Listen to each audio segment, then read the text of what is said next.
मैंने तुम्हें जो परमेश्वर के नाम पर विश्वास करते हो इसलिए लिखा कि तुम जानो कि अनंत जीवन तुम्हारा है। आज रात हम बात करने वाले हैं साल्वेशन यानी उद्धार के बारे में और इसके प्रमाण यानी सबूत क्या हैं। अब कोई शायद यहां पर कहे कि ब्रदर पॉल, क्या आप रियलिटी यानी वास्तविकता के टच में नहीं हैं?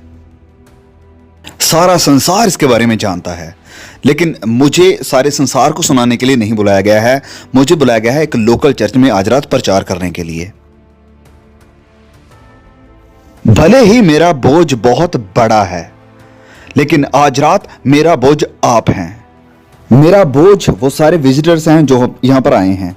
मेरा बोझ हैं आप लोग जो पहली दफा यहां पर आए हैं, और स्टूडेंट्स जिन्होंने अभी स्टडी के लिए आना शुरू किया है।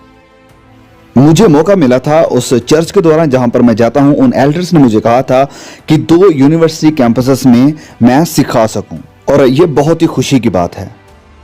और बहुत से जवान स्टूडेंट्स जो उन यूनिवर्सिटीज में आते हैं वह क्रिश्चियंस हैं, और वह उन फैमिली से आते हैं जहां पर वह चर्च में ही पले बड़े हैं। और मैं पूरी तरह हैरान हो जाता हूं जब मैं उनसे बात करता हूं और मैं पूछता हूं कि क्या आप मसीही हैं? और ये सब सिंसियर जवान क्रिश्चियन होते हैं। क्या आप क्रिश्चियन हैं? और वह कहते हैं कि मैं बनने की कोशिश कर रहा हूं। और मेरे पिता ने मुझे ये बाइबल दी थी, मैं इसे पढ़ने की कोशिश कर रहा हूं, मैं वफादार रहने की कोशिश कर रहा हूं, मैं चर्च में कलीसिया में जाने की कोशिश कर रहा हूं, और मैंने बपतिस्मा भी लिया है। तो इस सब से मैं ये जान पाता हूं कि बहुत से लोग जो चर्च जाते हैं वह मसीहत के इस बेसिक प्रिंसिपल को नहीं जानते हैं, जो है उद्धार यानी साल्वेशन, मुक्ति जो हमें मसीह में मिलती है। तो आज रात जो मैं सिखाने वाला हूं, हो सकता है बहुत से लोग इसे जानते हों,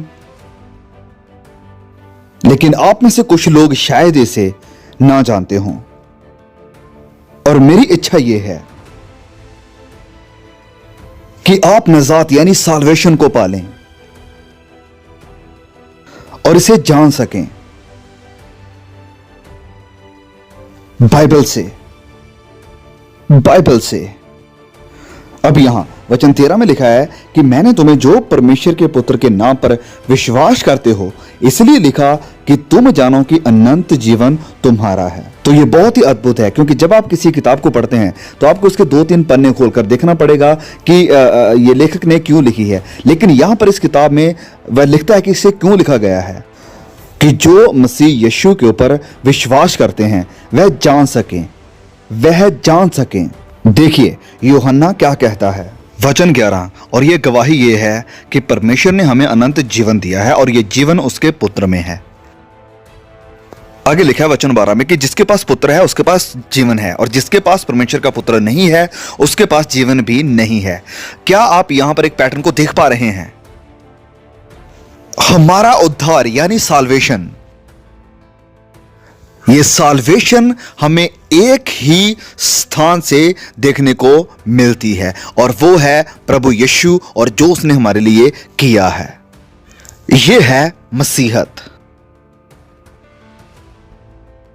हमारे उद्धार यानी साल्वेशन की सिर्फ एक ही नींव है, हमारा कफारा, हमारा प्रायश्चित, हमारा सब्स्टिट्यूट, हमारा उद्धारकर्ता जिसने हमारे लिए जान दी है, प्रभु यीशु मसीही। और जब तक आप इसे नहीं समझते हैं और जब तक आप शोर नहीं देते सारी उम्मीद को जो आप अपने आप के ऊपर लगाए हुए हैं, सारी उम्मीद अपने बल के ऊपर परमेश्वर की व्यवस्था को पूरा करने की, सारी उम्मीद अपनी आत्मिकता के ऊपर से, सारी उम्मीद अपनी धार्मिकता के ऊपर से, जब तक आप इन सारी उम्मीदों को छोड़ नहीं देते हैं और अपने आप को उस चट्टान के ऊपर नहीं रख देते हैं जिसका नाम मसीह यीशु है, आप क्रिश्चियन नहीं हैं। अब कुछ पल के लिए मेरे साथ निकालिए फिलिपियों उसका अध्याय 3, और यहां पर हमारे पास बहुत ही पावरफुल और खूबसूरत डिस्क्रिप्शन है एक सच्ची मसीहत की, क्रिश्चियनिटी की। देखते हैं आयत 3, फिलिपियों चैप्टर 3 वर्स 3। लिखा है, क्योंकि खतना वाले तो हम ही हैं, हम सच्चे मसीह हैं। वह कहता है, जो क्या करते हैं, जो परमेश्वर की आत्मा की अगुवाई से उपासना करते हैं और मसीह यीशु पर घमंड करते हैं और शरीर पर भरोसा नहीं रखते। एक मजहबी इंसान का घमंड क्या होता है? एक रिलीजियस इंसान का क्या घमंड होता है? मैं अच्छा हूं, मैं धर्मी हूं, मैंने मेहनत की है। वह परमेश्वर को अपना कर्जदार बनाता है। तुम मेरे कर्जदार हो। उसने अपना भरोसा शरीर के ऊपर रखा है, लेकिन पवित्र आत्मा के काम करने के द्वारा और पवित्र वचनों के जरिया से एक मसीह को यह एहसास हो चुका है कि वह अपने आप के ऊपर किसी भी तरह का घमंड नहीं कर सकते हैं। हमारा घमंड सिर्फ एक है, हमारा घमंड है, लेकिन सिर्फ एक घमंड है। हम घमंड करते हैं और वो है मसीही यीशु के ऊपर। रोमियो अध्याय 3 वचन 11 में लिखा है कि कोई समझदार नहीं, कोई परमेश्वर का खोजने वाला नहीं, सब भटक गए हैं, सब के सब निकम्मे हो गए हैं, कोई भलाई करने वाला नहीं, एक भी नहीं। जब कभी भी मैं सड़क पर या चौराहों पर प्रचार करता हूं तो एक अक्सर जवाब जो मुझे सुनने को मिलता है वो ये है कि मैं अच्छा हूं, मैं स्वर्ग जाऊंगा क्योंकि मैं अच्छा हूं। हिटलर की तुलना में, हिटलर के मुकाबले शायद आप अच्छे हैं और वहां पर आप घमंड कर सकते हैं, लेकिन अगर तुलना की जाए एक सच्चे, पवित्र और धर्मी परमेश्वर के साथ तो उसकी तुलना में आपका घमंड बेकार है। देखिए वचन 19 में पौलुस क्या कहते हैं कि हम जानते हैं कि व्यवस्था जो कुछ कहती है उन्हीं से कहती है जो व्यवस्था के अधीन है। व्यवस्था का मकसद क्या है? इसलिए कि हर एक मुंह बंद किया जाए और सारा संसार परमेश्वर के दंड के योग्य ठहरे। यहां पर पौलुस संघर्ष कर रहा है, मसीही इतिहास का एक बहुत ही प्रभावशाली प्रचारक। वह गुनहगार के सामने एक दीवार बनाता है और रोकता है उसे उसकी धार्मिकता से, उसके घमंड से। और फिर यह गुनहगार घूमता है और पौलुस एक और दीवार बना देता है, और गुनहगार मुड़ता है और एक और दीवार बना देता है पौल। गुनहगार इस तरफ घूमता है और एक और दीवार बनाता है पौल, और गुनहगार जमीन खोदने की कोशिश करता है और पौल वहां पर कंक्रीट डाल देता है। और अब इस गुनहगार के पास सिर्फ एक चीज बची है, ऊपर देखे, ऊपर देखे, ऊपर देखे, ऊपर देखे, परमेश्वर के अनुग्रह की तरफ।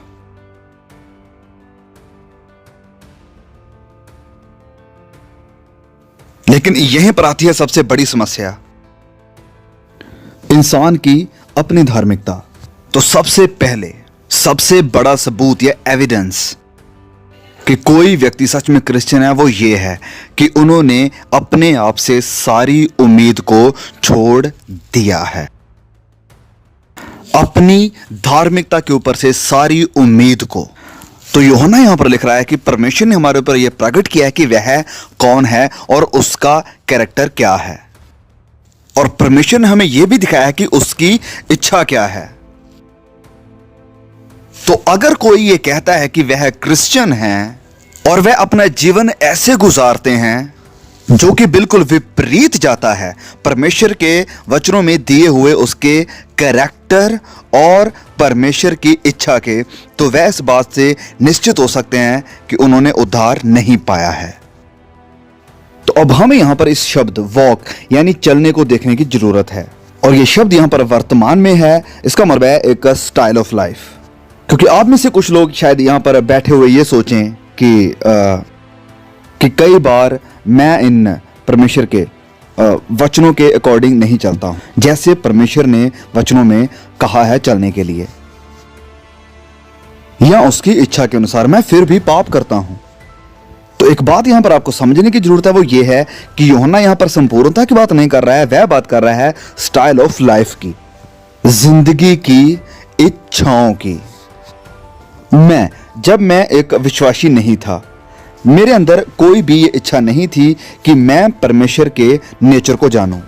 परमेश्वर की इच्छा जानने की मुझे कोई परवाह नहीं थी, और अगर मुझे कभी ये पता चलता था कि मैं परमेश्वर के नेचर या उसकी इच्छा के खिलाफ कुछ कर रहा हूं तो ये मेरे लिए कोई बड़ी बात नहीं होती थी।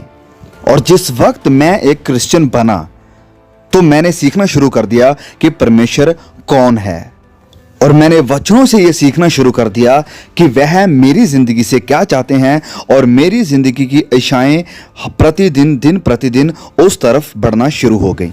और फिर मेरी ये इच्छा हो गई कि मेरी जिंदगी उस हिसाब से चले जिस प्रकार से वचन बताता है कि परमेश्वर का कैरेक्टर, उसका नेचर और उसका स्वभाव और उसकी इच्छाएं क्या है। और जब मेरी जिंदगी में ऐसा नहीं होता था तो ये बात मुझे अधूरा कर देती थी और मेरे दिल को तोड़ देती थी। मैं रोता था और पश्चाताप करता था और सब कुछ दोबारा से शुरू करना चाहता था। क्या आप समझ रहे हैं? तो चलिए थोड़ी देर के लिए मान लेते हैं कि आप मुझे बिल्कुल भी पसंद नहीं करते हैं। मुझे नहीं पता ये कैसे मुमकिन है, लेकिन चलो मान लेते हैं कि आप मुझे बिल्कुल भी पसंद नहीं करते हैं और आप सबको दिखाना चाहते हैं कि मैं कितना गलत हूं। तो आप मेरे रूम में छिप जाते हैं एक स्नैपशॉट कैमरा के साथ। तो एक दिन मैं बहुत लेट हो जाता हूं और बाहर बहुत बर्फ भी पड़ रही है। मैं बहुत थका हुआ हूं और उस रात अच्छी तरह से सो भी नहीं पाया। और उस वक्त बुरी बात यह होती है कि वहां पर एक कैट है और कैट को मैं पसंद नहीं करता हूं और मैं उसे पैर मार देता हूं। और उसी वक्त आप फोटो खींच लेते हैं कड़ैक और आप इसे उसी वक्त पब्लिश कर देते हैं मीडिया के ऊपर। और लोग ऐसा ही करते हैं ना, और कहते हैं देखो पॉल वॉशर का उद्धार नहीं हुआ है। और कुछ थ्योरीजन इस पर डिबेट करना शुरू कर देते हैं कि वेल उसने कैट को लात मारी है, कुत्ते को नहीं, तो शायद यह मुमकिन है। लेकिन ये मेरी जिंदगी की एक्यूरेट डिस्क्रिप्शन या व्याख्या नहीं है कि नहीं? एक फोटो ये साबित नहीं करती है कि मैं मसीह हूं या नहीं हूं। लेकिन अगर आप मेरे घर में आते हैं और कुछ साल वहां पर रुकते हैं और आपके पास एक वीडियो कैमरा है और 24 घंटे आप वहां पर हैं, तो अब आप देख पाएंगे सिर्फ मेरी जिंदगी की एक पल को ही नहीं, वरन मेरी जिंदगी के स्टाइल यानी तौर तरीके को भी। मैं ढाल रहा हूं अपने आप को परमेश्वर के नेचर में और परमेश्वर की इच्छा में, और रोता हूं और पश्चाताप करता हूं जब ऐसा नहीं कर पाता हूं। आप एक अलग ही इंसान को देखेंगे। आप मुझे एक गैर मसीही के साथ बिठाएंगे और देख सकेंगे कि मुझ में थोड़ा अंतर है। मैं पूरी तरह से संपूर्ण नहीं हो गया हूं। पवित्र आत्मा मुझे पवित्र बना रहा है। इस व्यक्ति को कुछ हुआ है, इसकी जिंदगी की इच्छाएं बदल गई है और यह स्पष्ट है। अब चलिए आगे बढ़ते हैं। यूहन्ना 1:8 में लिखा है कि यदि हम कहें कि हम में कुछ भी पाप नहीं तो अपने आप को धोखा देते हैं और हम में सत्य नहीं है। और यदि हम अपने पापों को मान लें तो वह हमारे पापों को क्षमा करने और हमें सब अधर्म से शुद्ध करने में विश्वास योग्य और धर्मी है। और यदि हम कहें कि हमने पाप नहीं किया तो उसे झूठा ठहराते हैं और उसका वचन हम में नहीं है। तो एक इंसान के मसीह होने का सबसे बड़ा प्रमाण या एविडेंस क्या है? ये नहीं कि अब वे पाप रहित हैं, वरन ये कि अब उनका पाप के साथ एक नया रिश्ता है। ये ऐसे है कि मसीह में आने से पहले एक इंसान पाप के साथ उसकी बाहों में बाहें डालकर एक साथ एक दिशा में चलते थे। लेकिन जब परिवर्तन होता है तो वहां पर एक बदलाव है। हो सकता है कि कभी ना कभी वह बाहों में बाहें डाल भी दें, लेकिन ये ऑपोजिट डायरेक्शन में होगा। और यहां पर अब एक संघर्ष है, एक युद्ध है। तो एक सबसे बड़ा प्रमाण या एविडेंस वो है पाप के साथ एक नया रिश्ता। लेकिन इसके साथ ही इसके रिजल्ट में जब हमें पता चल जाता है कि हम पाप में हैं, गुनाह में हैं, जब पवित्र आत्मा हमारे ऊपर यह प्रकट कर देता है कि हम पाप में हैं और हम इसके प्रति कैसे रिएक्ट करते हैं, यह साबित करता है कि हम मसीही हैं या नहीं हैं। एक सच्चा विश्वासी इसे मान लेता है। एक सच्चा विश्वासी वो है जो अपने खुद की धार्मिकता के ऊपर विश्वास नहीं करता है, क्योंकि वह अपने पाप को देख पाता है। वह सिर्फ इसे देखता ही नहीं है, वरन इन्हें मान भी लेता है। कन्फेशन या मान लेना यह नहीं है कि सोने से पहले आप प्रार्थना में जाएं और कहें कि प्रभु अगर मैंने पाप किया तो मुझे क्षमा कर देना। यह कन्फेशन या मान लेना नहीं है। कन्फेशन या इकरार करने का मतलब है कि उसी बात को दोहराना। अब तो अगर आप एक मसीही हैं और आप वचनों को पढ़ रहे हैं या कोई विश्वासी मसीह या भाई बहन आपको कन्फ्रंट करता है और तभी आप अपने पाप को देखना शुरू कर देते हैं, मतलब कि जितना आप मसीह के करीब आते जाएंगे उतना वचन की लाइट आपकी जिंदगी पर पड़ेगी और आप अपनी असलियत को आसानी से देख सकेंगे।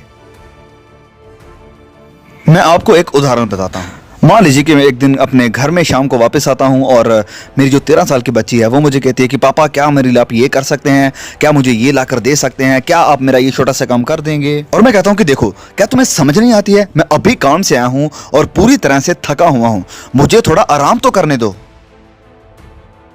तो क्या होगा? ये पाप है ना? इम्पेशेंस है यानी अधीरता है, और सेल्फ सेंटर्डनेस यानी स्वार्थ है, ये पाप हैं। अब कन्फेशन यानी इकरार करना क्या है? ये नहीं कि अगर मैंने पाप किया है, वरन ये उसी बात को दोहराना है।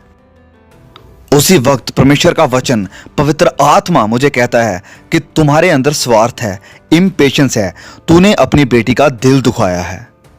और कन्फेशन यह है कि हाँ प्रभु, मैं इसी बात को बोलता हूं, जो आप मेरे बारे में कहते हैं ये सही है, मैंने पाप किया है और अपनी बेटी को इम्पेशेंस यानी अधीरता दिखाई है। समझे आप? प्रभु मुझे माफ कीजिए, और फिर आप अपनी बेटी के पास जाते हैं। जवान भाई बहनों, मैं आपसे एक सवाल पूछना चाहता हूं, आपके दोस्त कैसे हैं? अगर आपके दोस्त संसार को प्यार करते हैं, संसार के जैसे काम करते हैं, और मसीह के साथ उनका कोई भी लेना देना नहीं है, और आपको उनकी तरफ जाना अच्छा लगता है, आप उनकी तरफ खींचे जाते हैं क्योंकि आप उन्हीं के जैसे हैं, धोखा मत खाइए। देखिए, मेरे भी कई संसारिक दोस्त हैं, मैं उनके साथ मिलता हूं, लेकिन देखिए, मैं आपको बताना चाहता हूं कि मेरे दिल की इच्छा ये होती है कि मैं परमेश्वर के लोगों के साथ मिलूं, उनके साथ संगति करूं, उनके साथ मेल मिलाप रखूं, और ये एक नेचुरल अफेक्शन नहीं है, और ये भी पवित्र आत्मा का ही कार्य है। इस बात को याद रखिए।